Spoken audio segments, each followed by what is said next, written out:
Hey, quick break here. Want to talk to you about the Titans live event that we're hosting in Nashville, Tennessee. That's going to be September 24th through 26th. There is one key thing that I need to tell you about. So, earliest pricing is right now, early bird pricing is on today. In the show notes, I'll leave a code for the current discount for early bird pricing. The other thing that I want to tell you about is this. We know that many private practice owners are also clinicians. So on Sunday, the 27th, after the event, for everybody who registers, the first 100 who register for the event, you're going to get a day of continuing education absolutely included in your ticket price. So, if you want to hear Larry Benz, Drew Contreras, Lance Gross, Jerry Durham, Aaron LeBauer, Jamie Schreier, Mary DeLong, and more, make sure you register. On Sunday, we'll be hosting 2 continuing education. You get your pick. You can do primary care and differential diagnosis with Dan Neff and breakthrough manual therapy, or you can choose to do the Ben England orthobiological hacker course day 1 also on Sunday. So Dan and Ben and both of their groups, absolutely amazing that they're offering to you as well. But this is only for the first 100 registrants. We have a few spots left. If my math is right, I believe we have 29 spots left. So if you haven't done so already, as of this recording, make sure you go to titansofprivatepractice.com, register for the event, get your ticket, claim your seats now. And one of the most common questions is, should I be bringing my staff? Yes, you can bring your team. I know one practice just registered and is bringing eight of their team members. So yes, you can do that. Key team members, clinical directors, partners, other decision makers within your practice, absolutely. We're going to be talking about everything from, what's going on in finances and reimbursement and cash pay and revenue cycle management. We're going to be talking about personnel and hiring, having sessions and breakout sessions for that. We're going to be talking about marketing and how to use AI in the practice, and how we should be converting and how our marketing should be integrating with our EMR and all of those goodies as well. We're going to be covering systems. Lots in it for you, a little something for everybody. This is what is working right now in private practice PT that is leading to success quickly. Make sure you register, and also you can claim your free education day on Sunday, September 27th in Nashville, Tennessee, at the event at the same exact venue. Go to titansofprivatepractice.com right now, and I'll see you there. Welcome to the Grow Your Practice podcast. Hi, I'm your host, Chad Madden, owner of Madden Physical Therapy and Breakthrough. Join me each week as we dive into the best practices, systems, principles, tips, and tricks to help you grow your private practice.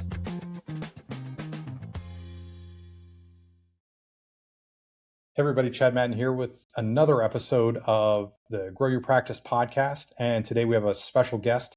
Kayla George is the Chief Marketing Officer of JAG Physical Therapy. And as many of you know, as listeners of the podcast, we are we're on the eve of launching a new book called The Titans of Private Practice PT, where we've gone to 101 of the best minds in private practice. And we've asked them questions, and we're bringing that to you here shortly. So Kayla, I believe you are the seal in the deal here. You're the final contributor in the book. Welcome to the podcast here. You saved the best for last. I really appreciate that. That's right. Awesome. So we're going to ask you a few questions. And the first one is, what is the book or resource that you've recommended the most to other private practice owners, or in your position, other marketers of private practice? And why do you make that recommendation? Yeah, so it's not a book. It is a resource because I feel like for what I do and what I specialize in, which is marketing, the rules are always changing. So technology is evolving. The tools that we have in our toolbox today, we did not have 20 years ago. And it seems like with AI now, every week there's something different. So I am a big fan of the Morning Brew. They have several different outlets. I subscribe to their marketing and healthcare emails, and every day there's an email that hits my inbox, and it's really just top trends, industry trends, fun facts, podcasts to listen to. It's a mixed bag, but it's really, 5 minutes of reading, and you feel like hey, I know what's going on. I am up to date and I can look into, further research things that I find of interest. So for me, I do have four little kids under the age of 11. So I try to be as efficient as possible. Reading for me is not something that I have much time to do. But the morning brew, I always tell everybody it's great no matter what you're interested in. You get your 5 minutes of, fun facts, and then you can move on. Love it. What practice management tools, system, or purchase under $500 has had the biggest impact on your role as a marketer at JAG Physical Therapy? Yes, I would say a lot of the software that we use now for marketing tools, very, cost effective. To throw one out, we use Asana all the time just to, project plan. Monday.com, I know you put a price point up there, but if I was a one clinic company or, just had a smaller team, that could also be a really good resource in terms of project management, ensuring everyone's on the same page. So for me, it's always collaborative in nature, in terms of being able to communicate and execute products efficiently across the team. Yeah, I have an Asana screen open right now on the screen We right in use front of me. Yeah, all the time. yeah, that's funny. What was your biggest failure or setback as a leader in private practice that ultimately led to a breakthrough growth or learning? Ooh, that is a hard question. But one that sticks out in mind is obviously a healthcare company navigating through COVID. We, at that point in time, if you look back to 2020, even 2019, 2020, we were at a point where we were, really continuing to scale and growing very quickly. And with that, I was most concerned about team and culture and making sure that we had the right team members with the right vision and the right skill set to be able to really grow and scale, because I knew what was coming down the pike. What I did not know was COVID. So some of the things that I made decisions on, I knew our website needed to be fixed. We kept band-aiding it because I was like, let's focus on this. Let's focus on the team. We were really building the foundational strategy in order to prepare us to continue our growth. So I kept putting the website on the back burner. And then COVID hit and all the eyeballs were on the website.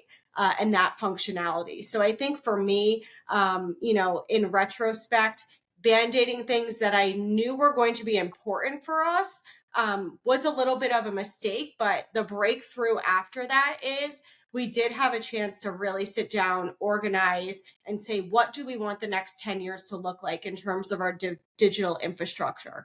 And since then, we have built a very robust machine that I'm very proud of. We're putting a lot of work into the back end of our website for various reasons. But that whole, situation was definitely something that, eyes wide open. We really need to take care of things and look at things in 5-10 years, as opposed to this is what I need to focus on right now. This is the priority right now. So that's just one example of, I'm sure, many I could talk about. Great example. Do you have a personal go-to mantra or favorite saying?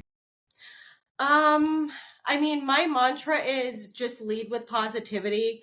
At the end of the day, there's a lot of negativity in this world. And listen, I get it. It's not all sunshine and roses. But if you can have a positive attitude, even about things that this is really upsetting, or, this is a tough hill I have to climb, to lead with positivity, I think is very important. So as a leader, as an executive at JAG Physical Therapy, at the end of the day, that's what I try to bring to the table. And that is how I try to lead. Some days are going to be tough. Some days are going to be wonderful. But if you take everything head on with a positive attitude, that's contagious, right? And in order to be a good leader, you want people to grow and evolve and follow. And I really do believe that leading with a positive nature is helpful. So that's what I try to live by. And that's a work in progress every single day. What's been your best investment in your practice or perhaps even the marketing department, whether it's time, money, education, or energy? Whew. Um, the best investment in my marketing department, to be honest with you, has to be our people. At the end of the day, I can invest in technology. I can invest in, different campaigns, products, resources.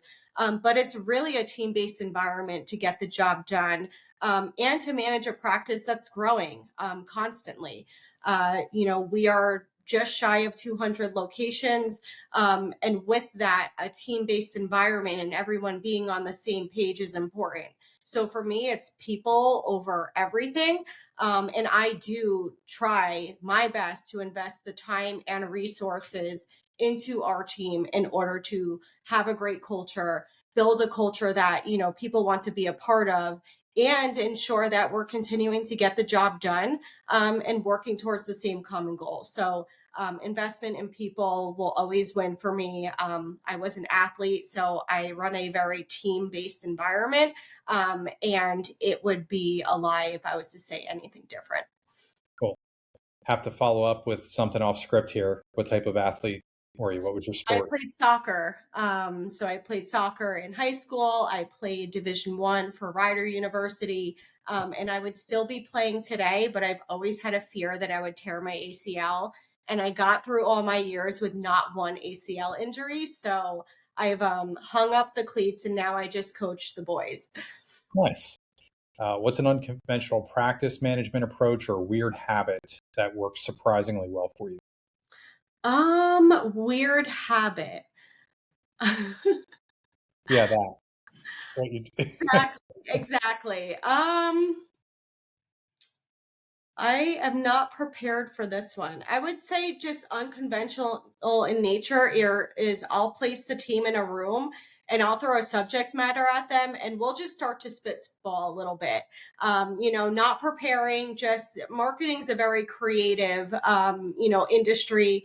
We are responsible for making our brand speak and making our brand visible. And sometimes I'll do a little bit of an exercise, whether it's bringing everyone in a room and asking a bizarre question and trying to gauge their creative ability, or really throwing something bizarre at them and saying, is this a campaign? Is this something that can have legs? So I think for me is really being able to have those. I'm a very organized person and like to do things a certain way. I am type A, but I also feel that because of the nature of a marketer, you have to really tap into that creative side. So I try different ways in order to get the team thinking that way, in order to get the team comfortable to maybe throw out a scenario that, they wouldn't say in front of a bunch of executives. It might be a little silly. It might be, a little towing the line. But I want that, right? I want people thinking that way. So sometimes that could be bizarre in nature. In the last 5 years, what new mindset, system, or approach has most improved your practice's performance and your quality of life?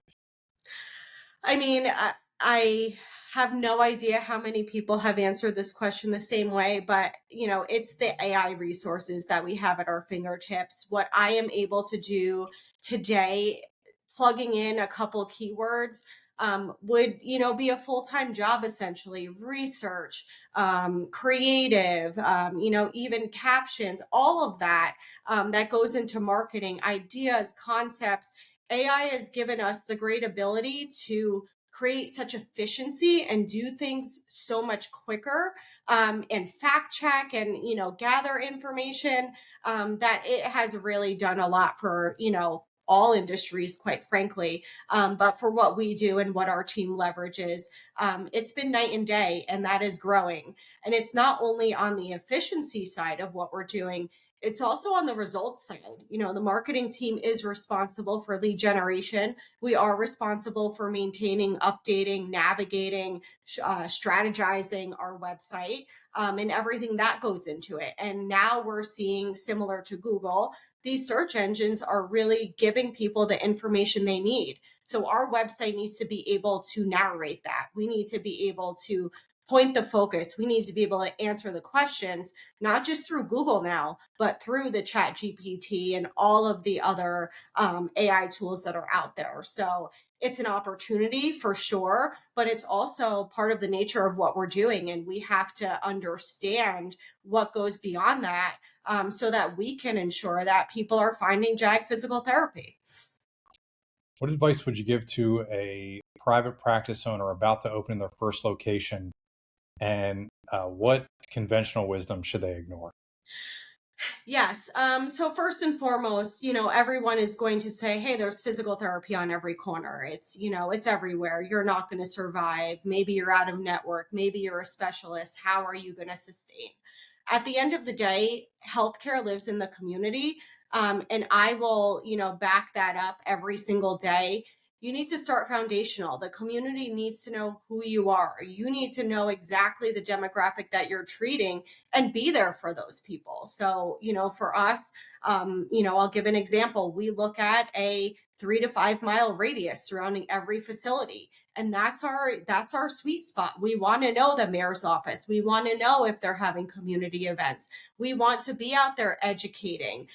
That all doesn't cost $1 million. It is truly being integrated into the community you're serving and being able to stand up and be a resource when they need you most. And that is on the prevention side as well as the rehab side.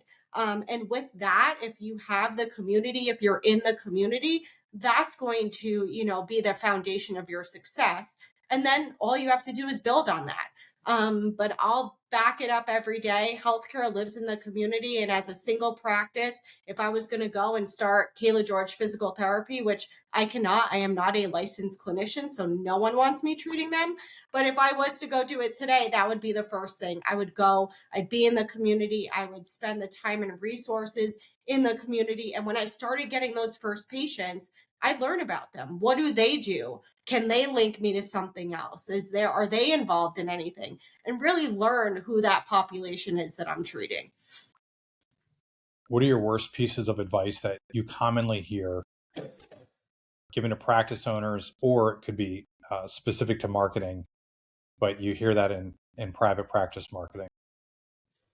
I will give you two things. So I will give you a marketing related answer and I will give you a personal related answer. And the personal one is everyone says, take the time for yourself.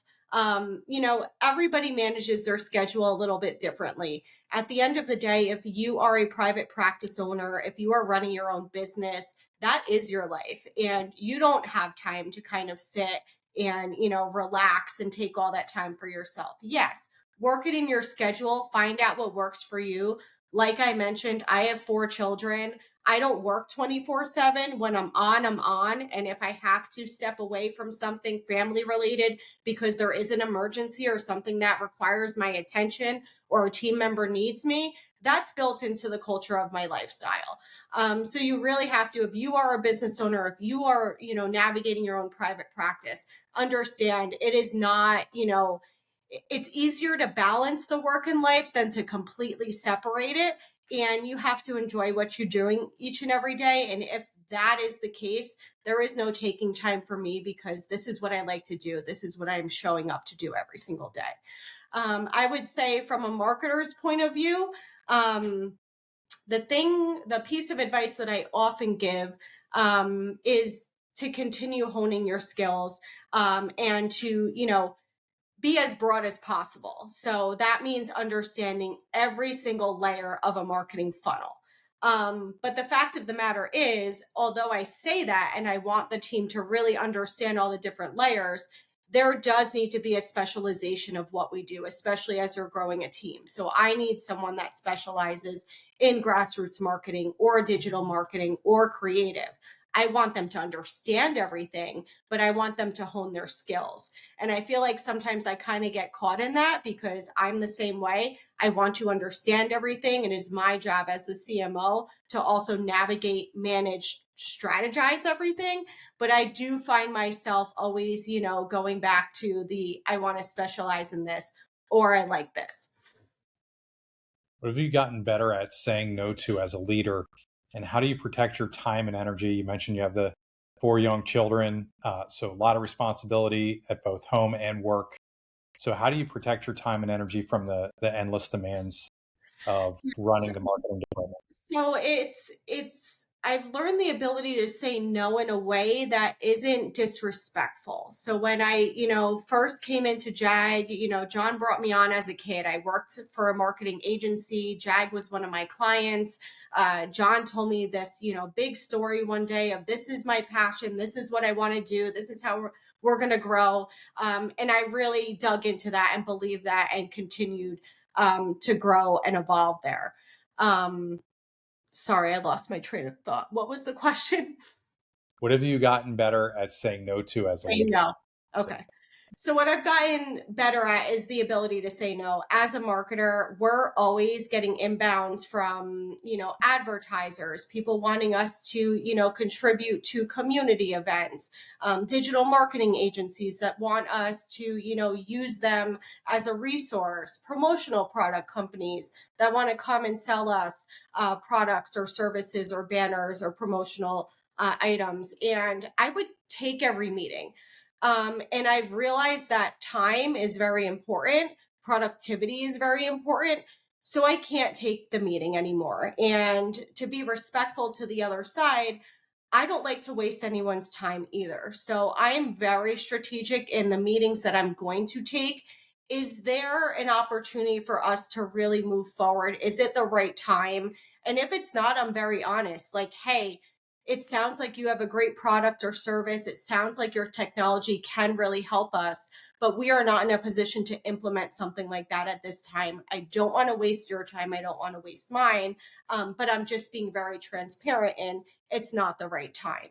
And that's had to, grow and evolve as I've grown as a professional. Again, I'm someone that's very curious. So I want to know about, what's new, what can I put in my toolbox? But at the end of the day, having a strategy, sticking to it, understanding what the priority is and attacking that first, that has had to come as I've continued to grow. When you're feeling overwhelmed by the demands of running the marketing department at JAG Physical Therapy, what do you do to recenter, regain focus and clarity? What questions do you ask yourself? What does that look like? Yes, for me, I am a very active person. So the first thing I'm doing is I'm either going for a walk, run, going in the gym. The first 10, 15 minutes, I'm clearing my mind. I don't want to think about anything. If I have to get out some frustration, maybe I'll start running. Maybe I'll lift a little heavier that day. But the first thing is let me clear my mind because, there's questions, there's reflection. Let me clear it. And sometimes that takes 5 minutes. Sometimes that'll take a full half hour. Once my mind is clear, then I could start running through the situation, whether it was something that I was uncomfortable about, or whether it was something that we had planned that wasn't as successful as we had envisioned it to be, and really start breaking down what the issue is and where did it land. Was it a communication issue? Was it a poor strategic decision? Was it a team-based decision that everyone dropped the ball? How did we get here? And I try to unravel it. And I also try to put myself in the shoes of, maybe it was another department or maybe it was another organization that, an issue arose. I try to put myself in the seat of that person or that organization or that outlet to try to understand what their thought process was first. So I try to first dissect the situation, then I'll really reflect on myself, and then I'll try to understand the other person or the other party's point of view so that the next day I can work on, course correcting. And it's in the past, I've thought through it. If a meeting needs to be had, let's go in. I've talked it through. My thoughts are organized. And at the end of the day, we need to move forward. So how do we do that productively and positively? What's a trend that you see influencing, and we're going to make this specific to private practice marketing since that's your wheelhouse, but what's a trend that you see coming up in the next 5 years that's commonly overlooked or that many private practices aren't talking about? I think something that is incredibly overlooked is public relations. It's a cost and it is a specialized type of marketing, right? In order to be very successful in public relations, there's some type of relationship building there. Can you do it by yourself? Of course you can. It's going to take a lot of time and resources, but yeah, of course you could do your own PR. but I don't think healthcare marketers quite understand the positive SEO and digital impact good PR and good link backs have. So if our CEO, John Gallucci, is doing a story for Fox that is then syndicated across a bunch of different outlets, all of those links are, alerting the digital infrastructure and the media, go to JAG, go to JAG, go to JAG. They're reputable. And I think a lot of people look past that as a digital marketing tool and just look at it as public relations. And I think the influence of social media, social influencers is kind of starting to put that PR hat on a lot of marketers, especially those managing smaller practices, that this is a tool that we can leverage for a bunch of different ways, and finding a way to leverage that to your benefit and ability, I think we're going to start seeing a lot more often. Kayla, for a private practice owner that PR, public relations is a new term too, how would you define that simply for them, just so they understand? Yeah, so public relations is essentially, the media's perception and the community's perception of who you are as a brand, as an entity. So really, how we attack public relations is we want to ensure that we are the expert in our field, and we position ourselves and our leadership as experts in our field.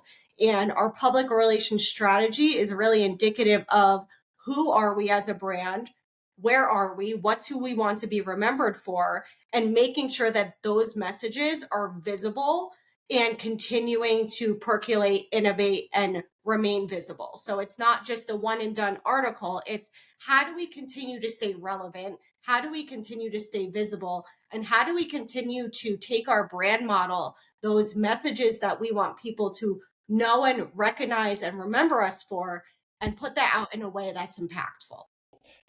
Final question, and again, would be awesome to get your perspective on who's doing something in our industry that is novel or wildly successful, and what are they doing? What do you see happening right now?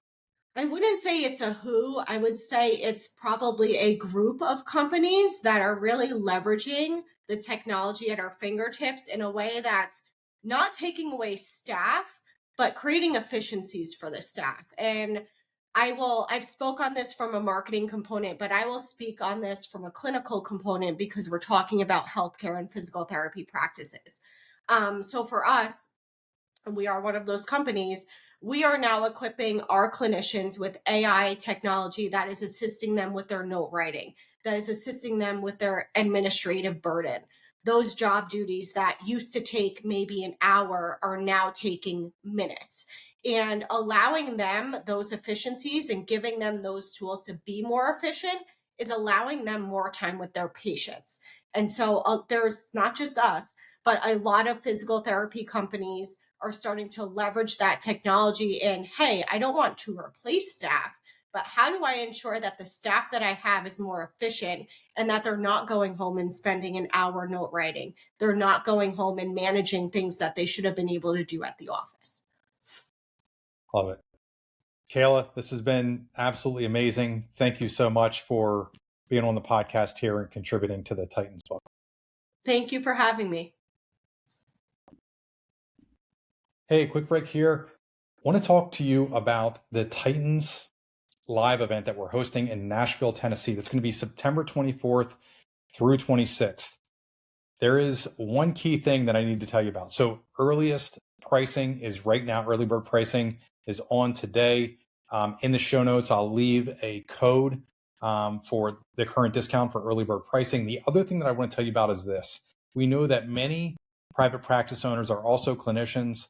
So on Sunday, the 27th, after the event, for everybody who registers, the first 100 who register for the event, you're going to get a day of continuing education absolutely included in your ticket price. So, if you want to hear Larry Benz, Drew Contreras, Lance Gross, Jerry Durham, Aaron LeBauer, Jamie Schreier, Mary DeLong, and more, make sure you register. On Sunday, we'll be hosting 2 continuing education. You get your pick. You can do primary care and differential diagnosis with Dan Neff, and breakthrough manual therapy.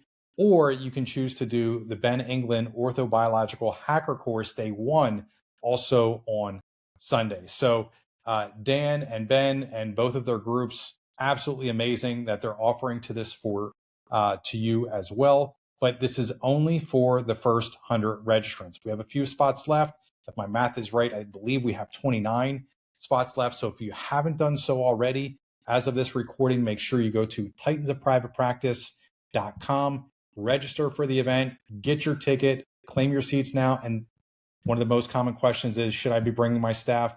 Yes, you can bring your team.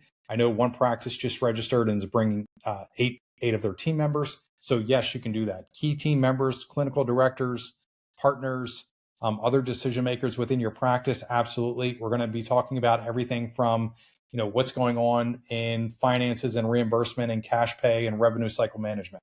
We're going to be talking about personnel and hiring, having sessions and breakout sessions for that. We're going to be talking about marketing and how to use AI in the practice, and how we should be converting and how our marketing should be integrating with our EMR and all of those goodies as well. We're going to be covering systems. Lots in it for you, a little something for everybody. This is what is working right now in private practice PT that is leading to success quickly. Make sure you register, and also you can claim your free education day on Sunday, September 27th in Nashville, Tennessee, at the event at the same exact venue. Go to titansofprivatepractice.com right now, and I'll see you there.